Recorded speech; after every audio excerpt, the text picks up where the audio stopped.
Hai teman-teman, namaku Bima. Hari ini aku mau cerita tentang sesuatu yang keren banget dari dunia sains. Namanya titrasi.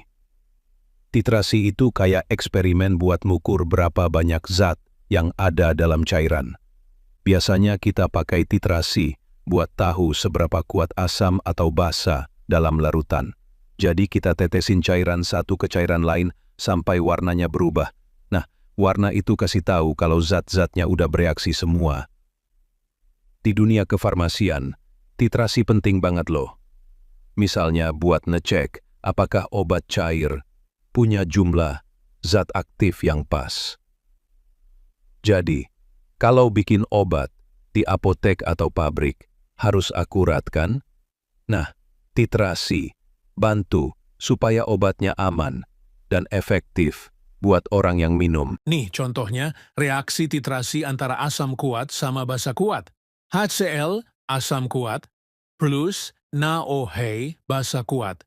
NaCl, garam, plus H2O, air. Warna indikator bakal berubah pas udah netral, alias titik ekivalen tercapai. Kayak detektif kimia, gitu deh.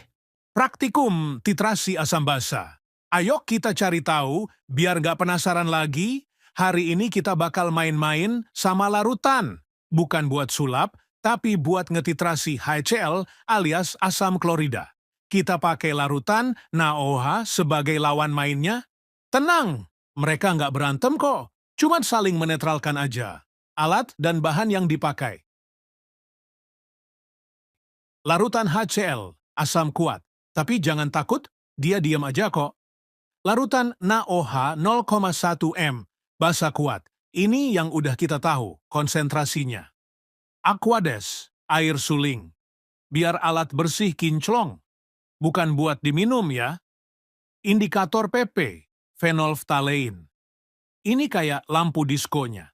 Nanti bikin warnanya berubah pas titik akhir titrasi.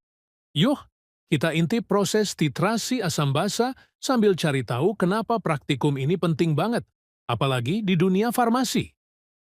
Proses ini untuk mengetahui seberapa pekat HCl yang belum diketahui konsentrasinya. Langkah pertama, ambil larutan asam HCl-YJ tidak diketahui konsentrasinya dengan pipet volume dan masukkan ke Erlenmeyer.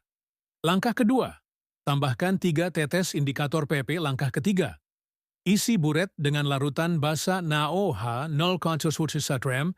Langkah keempat, lakukan titrasi dengan menggoyangkan Erlenmeyer. Hentikan titrasi saat larutan berwarna merah muda permanen. Saat warna berubah, misalnya dari bening ke merah muda, hentikan penetesan. Ini adalah titik ekivalen.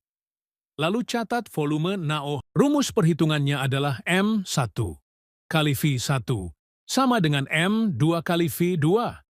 Keterangan seperti M1 untuk konsentrasi HCl, konsentrasi yang dicari, M2 untuk konsentrasi NaOH, diketahui 0,1 m, dan V1 untuk volume HCl, yang volumenya contohnya diketahui 10 mili, serta V2, volume NaOH, volume yang dihasilkan dari titrasi yang didapat.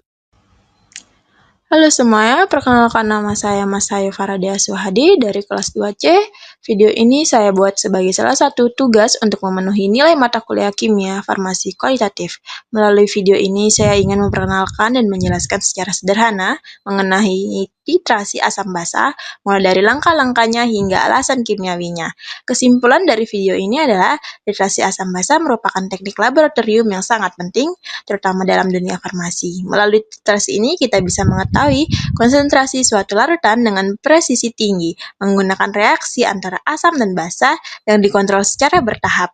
Reaksi yang terjadi pada titrasi ini misalnya HCl, asam basa, dan NaOH sebagai perantaranya NaCl plus H2O yang menunjukkan netralisasi asam basa kuat dan basa kuat.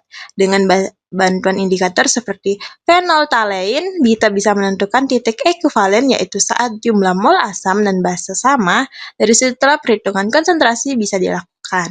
Literasi bukan hanya praktik laboratorium biasa, tetapi juga merupakan dasar penting dalam penentuan kualitas, kadar, dan keamanan sediaan farmasi. Dengan memahami literasi, kita bisa mendalami betapa kimia bekerja dalam dunia nyata. Terima kasih sudah menyimak video ini, semoga bermanfaat dan menginspirasi untuk terus belajar ilmu farmasi. Terima kasih.